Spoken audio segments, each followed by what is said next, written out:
The night smelled like oil and cold iron. Private First Class Daniel Mercer leaned against the rail and watched the dark water breathe. The English Channel rolled under the transport in slow, uneasy swells, black as a bruise, swallowing moonlight.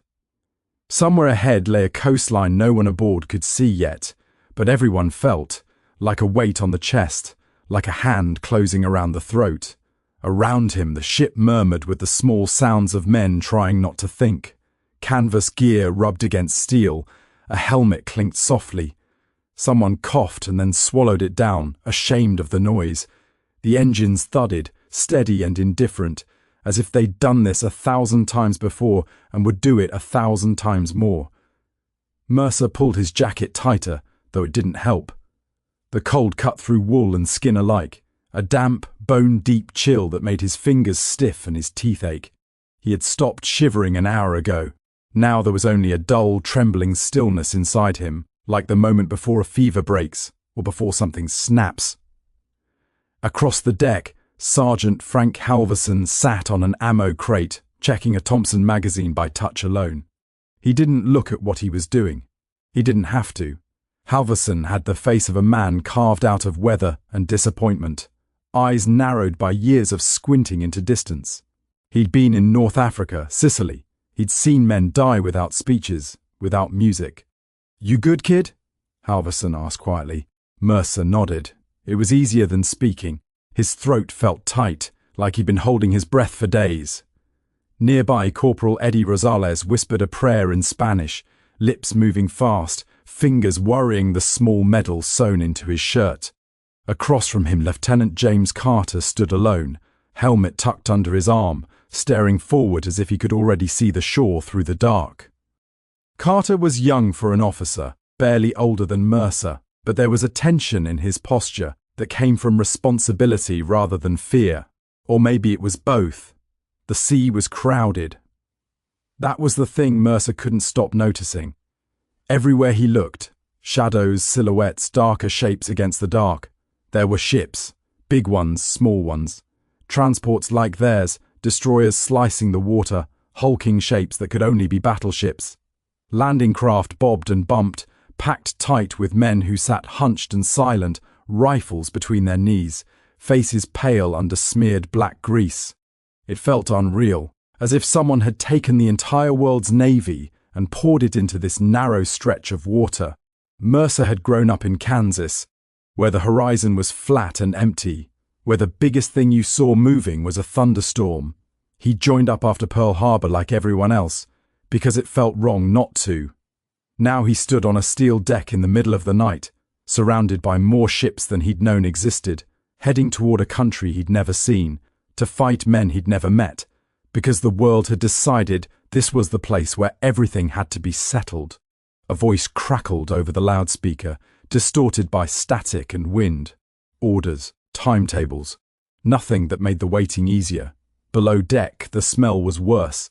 Diesel fumes, sweat, fear pressed into a tight, airless space. Men sat shoulder to shoulder, knees touching, backs against bulkheads slick with condensation. Someone vomited quietly into a helmet. No one laughed, no one joked. The time for that had passed. Mercer closed his eyes and tried to remember his mother's kitchen. The radio on the counter, always tuned to the same station. The way sunlight came through the window in the afternoon, dust floating in it like snow. He tried to remember her voice, the exact sound of it, but it slipped away, blurred by the pounding of engines and the knowledge that in a few hours, maybe minutes, everything would be decided. Above them, the sky began to change. It was subtle at first, a thinning of the dark, a greyness creeping in at the edges.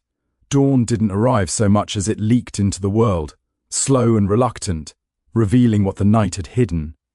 And what it revealed made Mercer's breath catch. Ships, endless ships.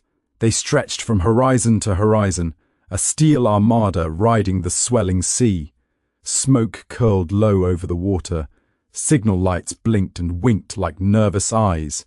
Guns the size of houses loomed from turrets, pointed toward a coastline still shrouded in haze. "Jesus," Rosales whispered. "Look at that. Halverson didn't answer. He just stared, jaw set, eyes hard.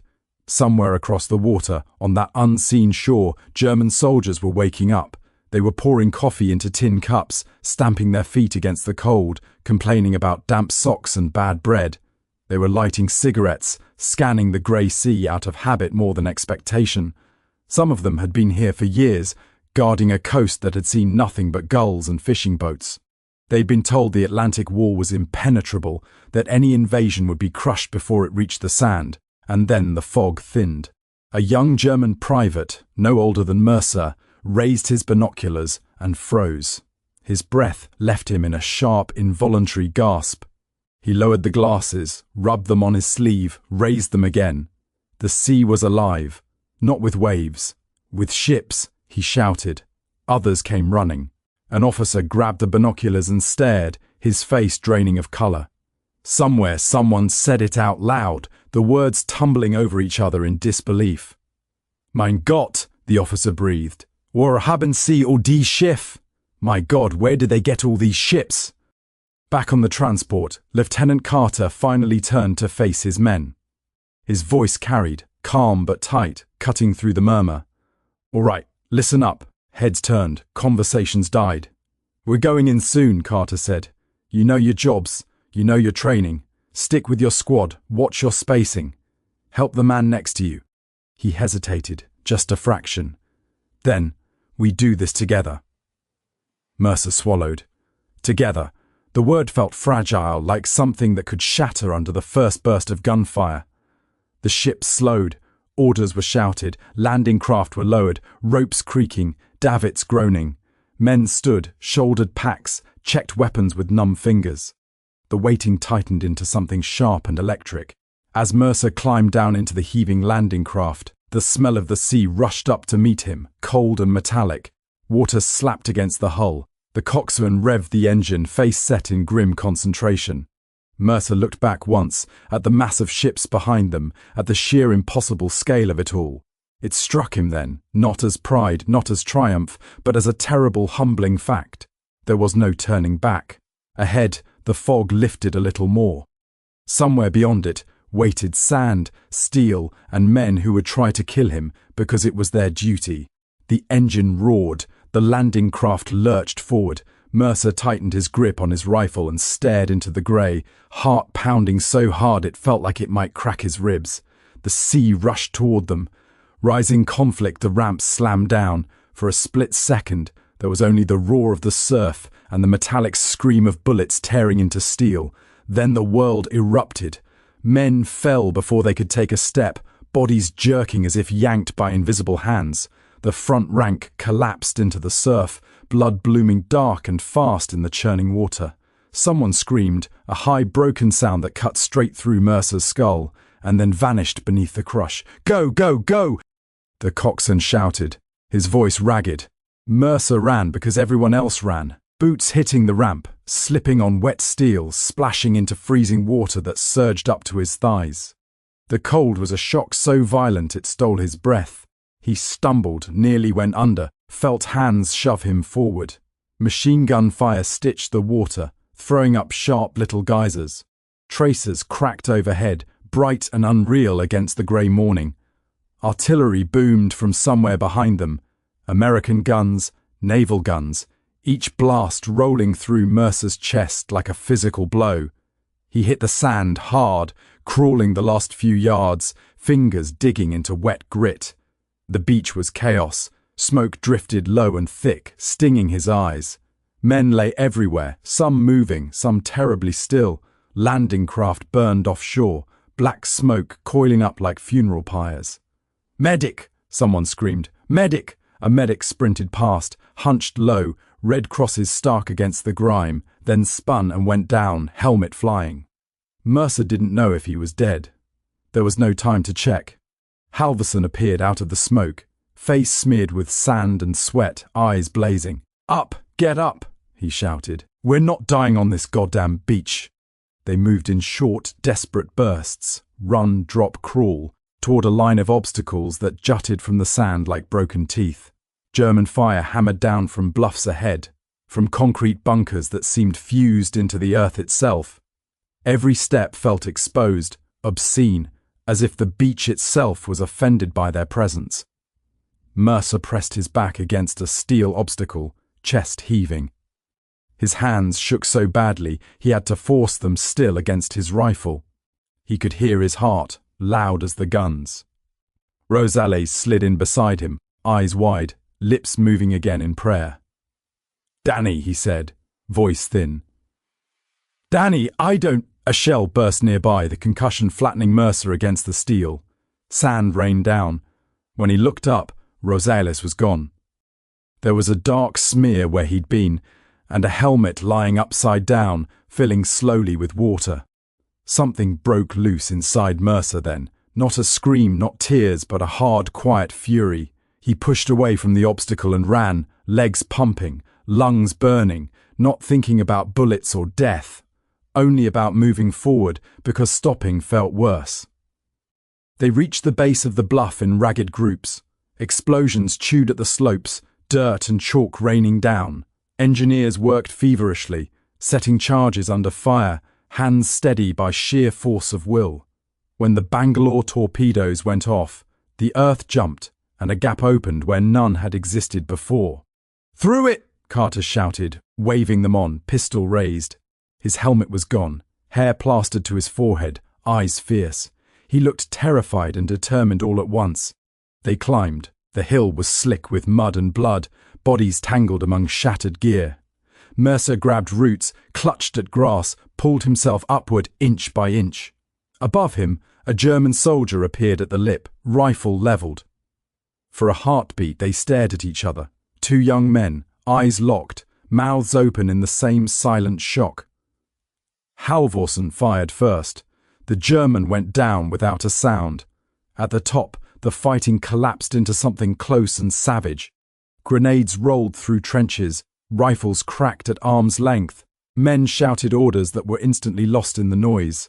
Mercer fired until his rifle clicked empty, hands moving automatically as he reloaded, the smell of cordite thick in his nose. By mid-morning, the beach was behind them. It didn't feel like victory. It felt like exhaustion layered on top of shock, layered on top of grief. The ground inland was cratered and torn, hedgerows shredded by shellfire. Wounded men lay where they'd fallen, waiting for medics who were already overwhelmed. Mercer sat with his back against a hedgerow, staring at nothing. His ears rang. His hands were steady now, too steady. He realized with a distant sense of surprise that he was crying, tears cutting clean tracks through the dirt on his face. Halvorsen dropped down beside him, lit a cigarette with shaking fingers, and handed it over. Mercer took it without speaking. The smoke burned his throat, but he welcomed the pain. "They're pulling back," Halvorsen said finally. "Not far. This isn't over." No one argued. As the day dragged on, they pushed through ruined farmyards and smashed villages. Civilians emerged cautiously from cellars, old men, women clutching children, faces hollow with fear. Some stared at the Americans like ghosts. Others wept openly, pressing hands together, murmuring thanks Mercer didn't understand. In the afternoon, they came across a group of German prisoners, mostly boys, some wounded, hands raised, eyes darting.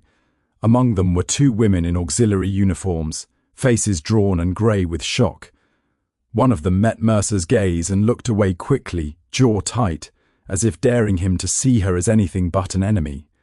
They were searched, disarmed, marched to the rear. No one spoke to them. War reduced everyone to silence eventually. That night, Mercer lay in a shallow foxhole, staring up at a sky streaked with smoke and stars. The guns hadn't stopped. They just moved farther away, like a storm drifting across a plain. He thought of Rosales, of the German boy at the bluff, of the words whispered on the shore, where did they get all these ships? And the terrible truth behind them, that this was only the beginning, that the sea had delivered them here, but the land would demand payment. Somewhere in the dark, a flare went up, hissing and bright, bathing the fields in harsh white light. Mercer tightened his grip on his rifle and waited for whatever came next. Climax the night didn't belong to anyone. It moved and breathed on its own, stitched together by the distant thunder of artillery and the sharp, tearing cough of machine guns. Flares clawed up into the sky, burst and died, leaving the darkness thicker than before. Somewhere to the east, a village burned, its glow pulsing like a wounded heart. Mercer had stopped trying to sleep.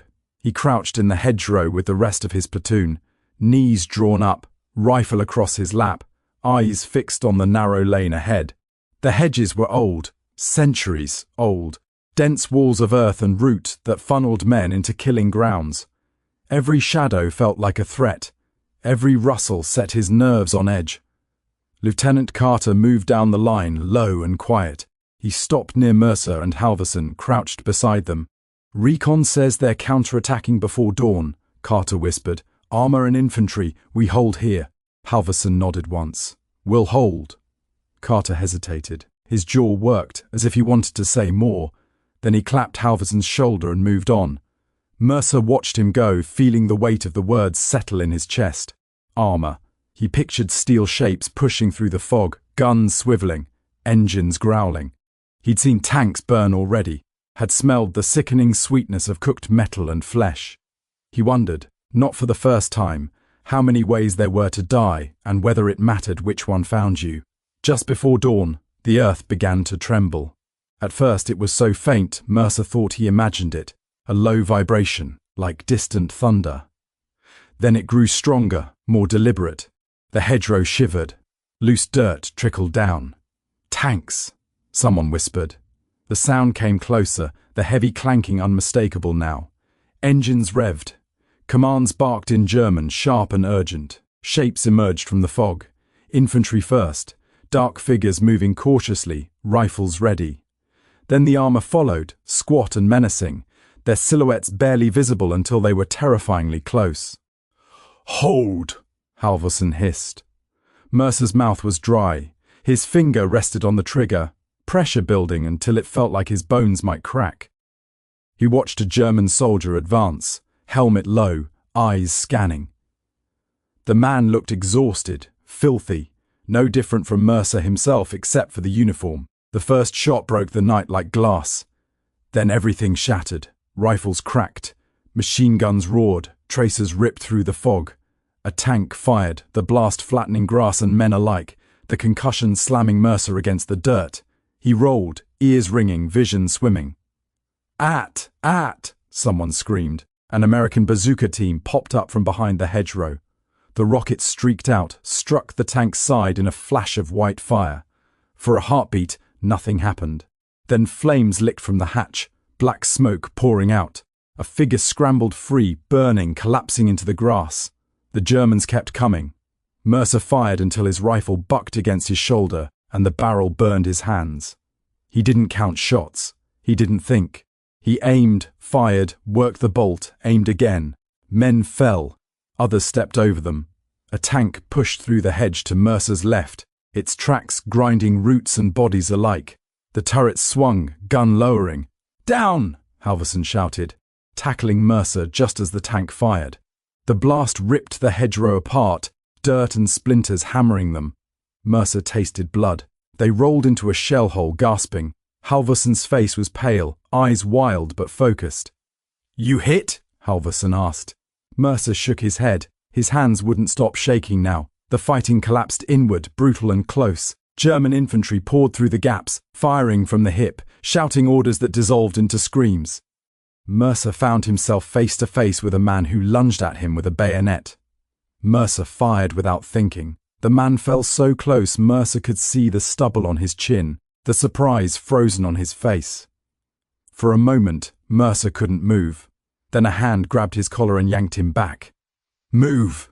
Halverson roared. "Jesus Christ, move!" They fell back in short, bloody bursts, giving ground inch by inch. Carter appeared through the smoke, waving men into position, his voice hoarse but unbroken. "Hold the line! Hold it!" A shell burst nearby. When the smoke cleared, Carter was on the ground, blood soaking his leg, face twisted in pain.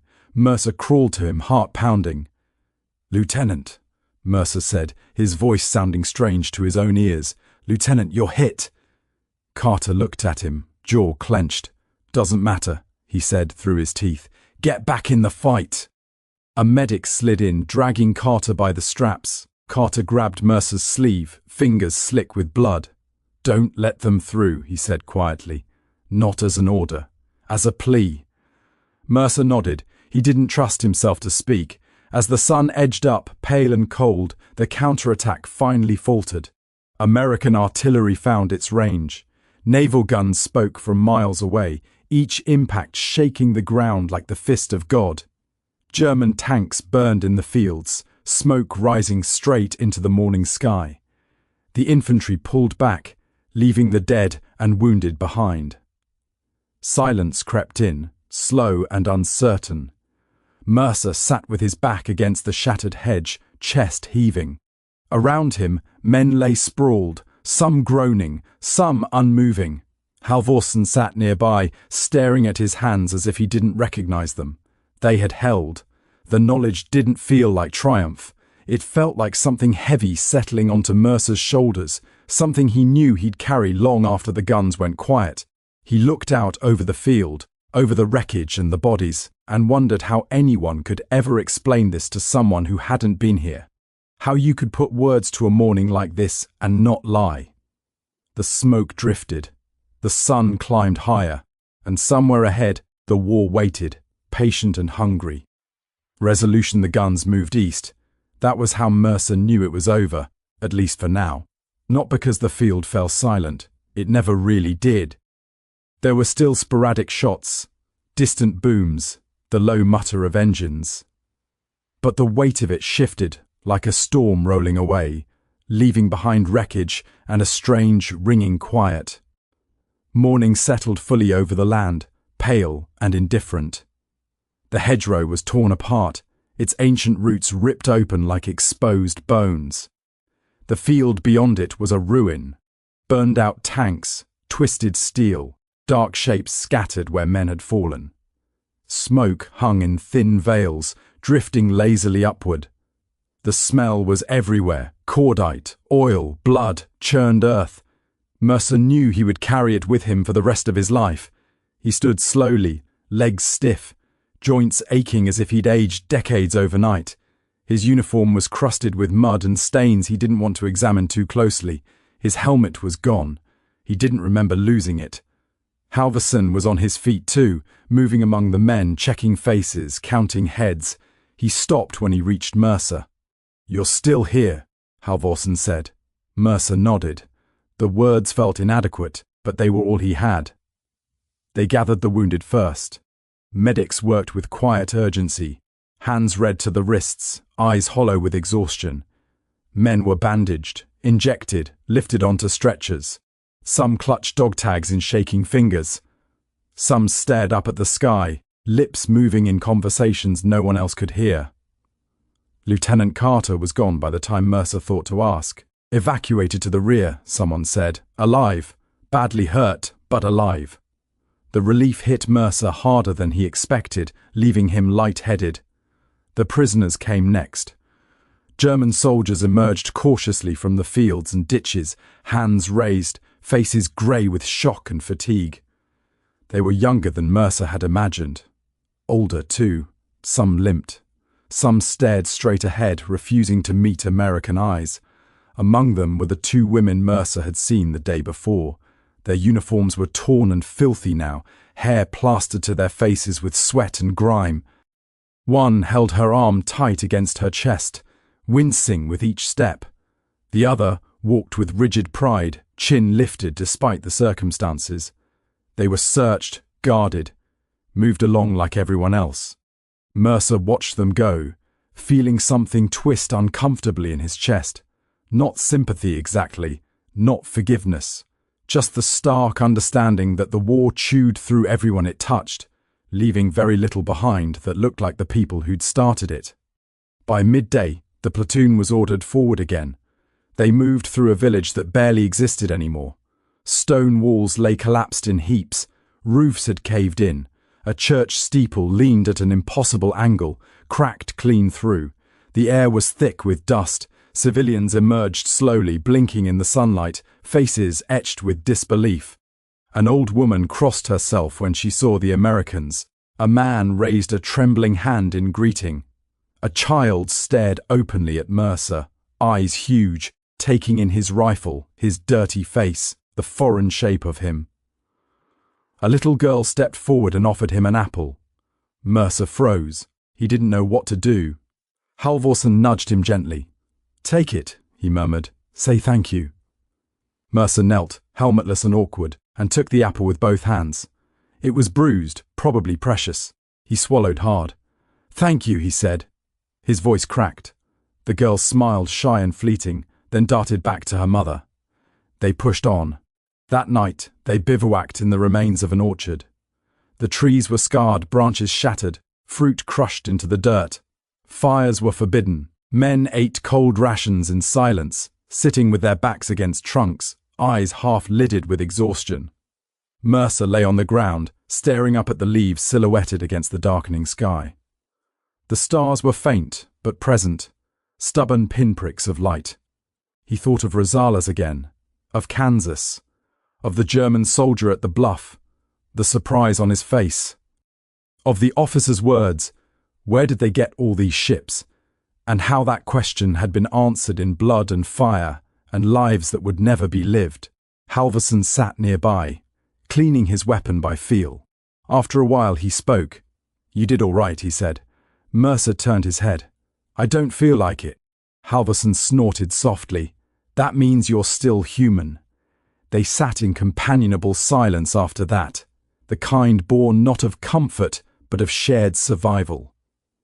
In the days that followed, the beachhead became something solid. Supplies poured in, roads filled with trucks and armor. The impossible armada off the coast thinned as ships unloaded their cargo and turned back for more. The war pressed inland, relentless and grinding. Mercer marched with it. He stopped counting days. He stopped marking time by anything other than the rhythm of movement and rest, of fear and brief, guilty calm. Letters from home arrived eventually, creased and precious. Words from a world that felt unreal now. Sometimes at night, he dreamed of the sea. Not as it had been before dawn, dark and ominous, but as a vast, crowded expanse of steel and smoke, ships stretching beyond sight. He dreamed of standing on a distant shore, binoculars shaking in his hands, trying to understand how such a thing could exist. How humanity could summon such power for the sole purpose of tearing itself apart. He always woke before the dream could answer him. Years later, long after the guns fell silent, long after uniforms were folded away and medals tucked into drawers, Mercer would struggle to explain that day to anyone who asked. He would talk about duty, about brotherhood, about doing what had to be done, but sometimes, in quieter moments, he would remember the exact sound of the ramp dropping, the feel of cold water biting into his legs, the sight of a horizon crowded with ships beyond counting. And he would think, not with pride, not with regret, but with a solemn clarity earned only once, that the world had gathered everything it had, steel, men, hope and fear, and thrown it across the sea, because it believed that what waited on the other side mattered more than the cost. And for better or worse, he had been there when it happened.